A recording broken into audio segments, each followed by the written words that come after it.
بسم اللہ الرحمن الرحیم۔ ملفوظات حضرت مسیح موعود علیہ الصلوۃ والسلام۔ 28 اپریل 1907 بمقام قادیان دارالامان۔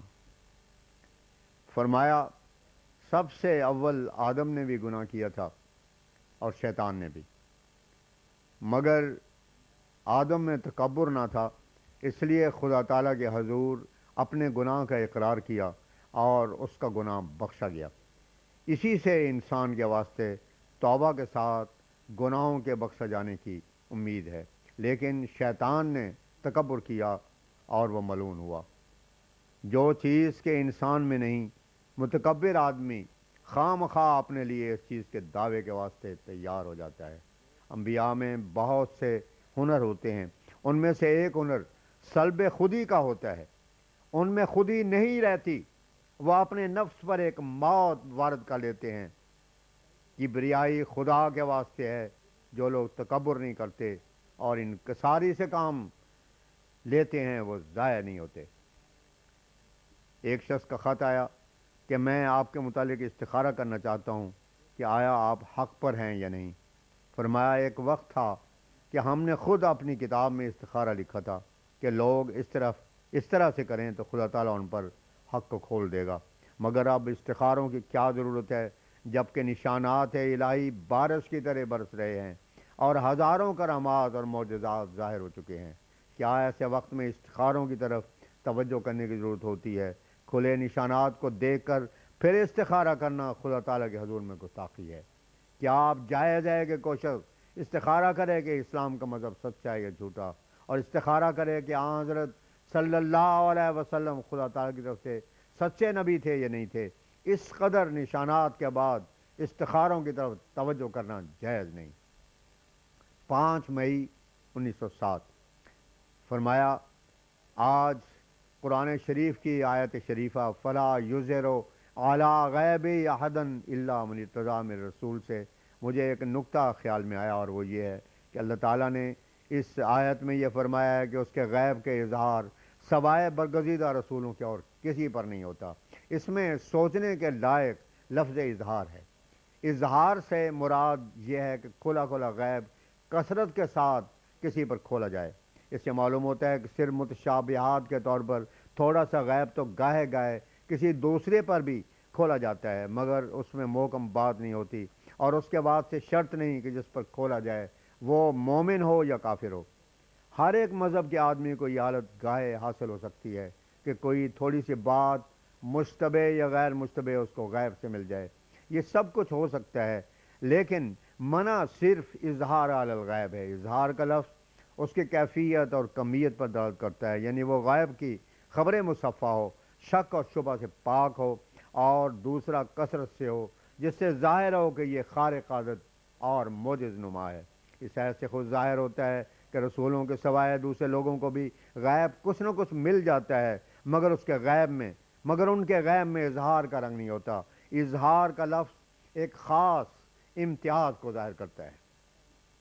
فرمایا پیشگوئی میں کسی قدر اخفاء اور متشابہات کا ہونا بھی ضروری ہے، اور یہی ہمیشہ سے سنت الہی ہے۔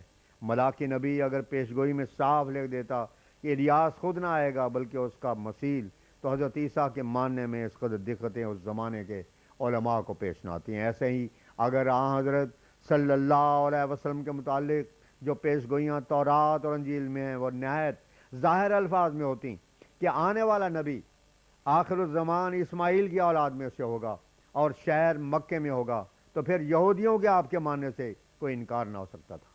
لیکن خدا تعالیٰ اپنے بندوں کو آزماتا ہے کہ ان میں متقی کون ہے جو صداقت کو اس کے نشانات سے دیکھ کر پہچانتا اور اس پر ایمان لاتا ہے۔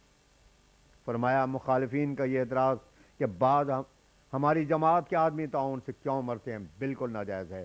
ہم نے کبھی کوئی ایسی پیشگوئی نہیں کی کہ ہمارے ہاتھ پر بیعت کرنے والا کوئی شخص کبھی تعاون میں گرفتار نہ ہوگا۔ ہم یہ کہتے ہیں کہ اول طبقے کے لوگ اس قسم کی بیماری میں گرفتار ہو کر نہیں مرتے۔ کوئی نبی، صدیق، ولی کبھی تعاون سے ہلاک نہیں ہوا۔ حضرت عمر کے زمانے میں بھی تعاون ہوئی تھی، مگر کیا حضرت عمر پر بھی اس کا اثر ہوا تھا؟ عظیم الشان صحابہ میں سے کوئی تعاون میں گرفتار نہیں ہوا۔ 1,00,000 24,000 پیغمبر گزرے ہیں، کیا کوئی کہہ سکتا ہے کہ ان میں سے کوئی طاعون سے مرا ہے؟ ہاں، اس میں شک نہیں کہ ایسی بیماری کے وقت بعض ادنا طبقے کے مومنین طاعون میں گرفتار ہوتے ہیں، مگر وہ شہید ہوتے ہیں۔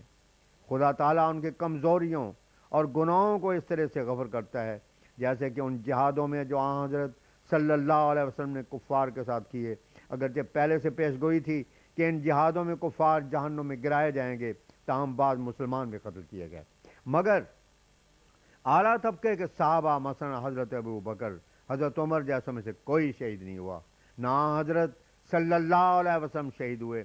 اس سے ظاہر ہوتا ہے کہ ایسے جنگ میں شہادت میں اعلیٰ درجے کے لوگ شامل نہیں ہوتے۔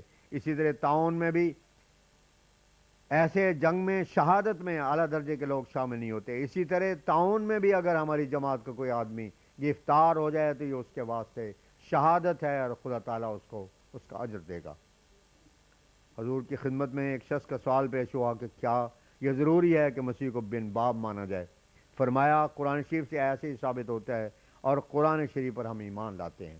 پھر قانون قدرت میں ہم اس کے برخلاف کوئی دلیل نہیں پاتے، کیونکہ سینکڑوں کیڑے مکوڑے پیدا ہوتے رہتے ہیں جو نہ باپ رکھتے ہیں اور نہ ماں۔ قرآن شریف میں جہاں اس کا ذکر ہے وہاں خدا تعالیٰ نے اپنی قدرت کے دو عجائب نمونوں کا ذکر کیا ہے۔ اول حضرت زکریا کا ذکر ہے کہ ایسے پیرانہ سالی میں جہاں کی بیوی بھی بانج تھی، خدا تعالیٰ نے بیٹا پیدا کیا، اور اس کے ساتھ ہی یہ دوسرا واقعہ ہے جو خدا تعالیٰ کی قدرت عجیبہ کا نمونہ ہے۔ اس کے ماننے میں کون سا حرج پیدا ہوتا ہے؟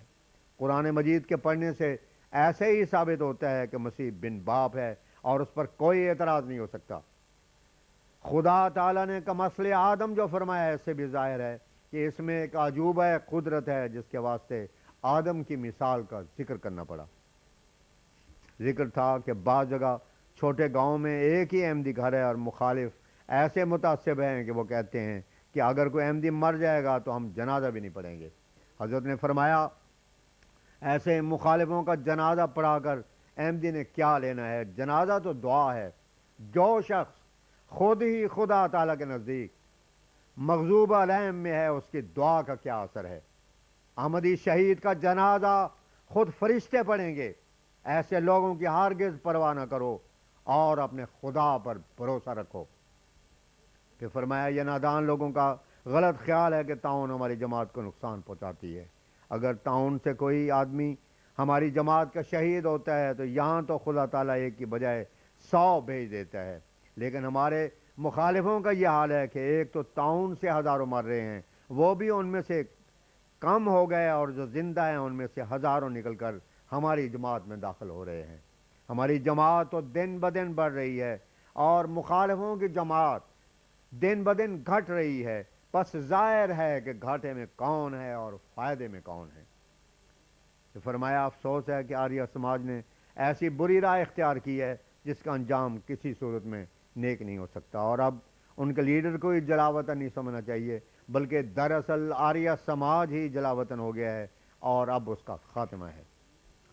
حضرت مولانا مولوی نور الدین صاحب نے ایک عمدہ نقطہ بیان فرمایا کہ میں نے ایک سنی مولوی سے پوچھا کہ تم اہل سنت والجماعت بنتے ہو، تمہارا امام کون ہے؟ اس نے جواب دیا کہ کئی ایک لوگ امام ہیں۔ میں نے کہا کہ امام تو ایک ہی ہوتا ہے اور وہ تمہارے درمیان کوئی نہیں، اس واسطے تمہیں اہل سنت والجماعت کہلانے کا کوئی حق نہیں۔ اس وقت دنیا بھر میں ایک ہی مذہبی جماعت احمدیہ ہے جو اپنا ایک امام رکھتی ہے، ورنہ تمام دوسری جماعتیں شخصی ہیں، ان کا کوئی پیشوا نہیں، آپس میں قلوبہم شتیٰ کا مصداق بن رہے ہیں۔ حضرت مسیح موعود نے فرمایا تواضع اور مسکنت عمدہ شے ہے، جو شخص باوجود محتاج ہونے کے تکبر کرتا ہے وہ کبھی مراد کو نہیں پا سکتا۔ اس کو چاہیے کہ عاجزی اختیار کرے۔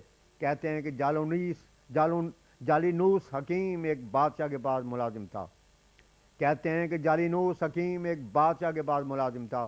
بادشاہ کی عادت تھی کہ ایسی ردی چیزیں کھایا کرتا تھا جس سے جالینوس کو یقین تھا کہ بادشاہ کو جزام ہو جائے گا، چنانچہ وہ ہمیشہ بادشاہ کو روکتا تھا مگر بادشاہ باز نہ آتا تھا۔ اس سے تنگ آ کر جالینوس وہاں سے بھاگ کر اپنے وطن کو چلا گیا۔ کچھ عرصے کے بعد بادشاہ کے بدن پر جزام کے آثار نمودار ہوئے۔ تب بادشاہ نے اپنی غلطی کو سمجھا اور اس نے انکسار اختیار کیا۔ اپنے بیٹے کو تخت پر بٹھایا اور خود فقیرانہ لباس پہن کر وہاں سے چل نکلا اور جالینوس کے پاس پہنچا۔ جالینوس نے اس کو پہچانا اور بادشاہ کی تواضع اسے پسند آئی اور پورے زور سے اس کے علاج میں مصروف ہوا۔ تب خدا تعالیٰ نے اسے شفا دی۔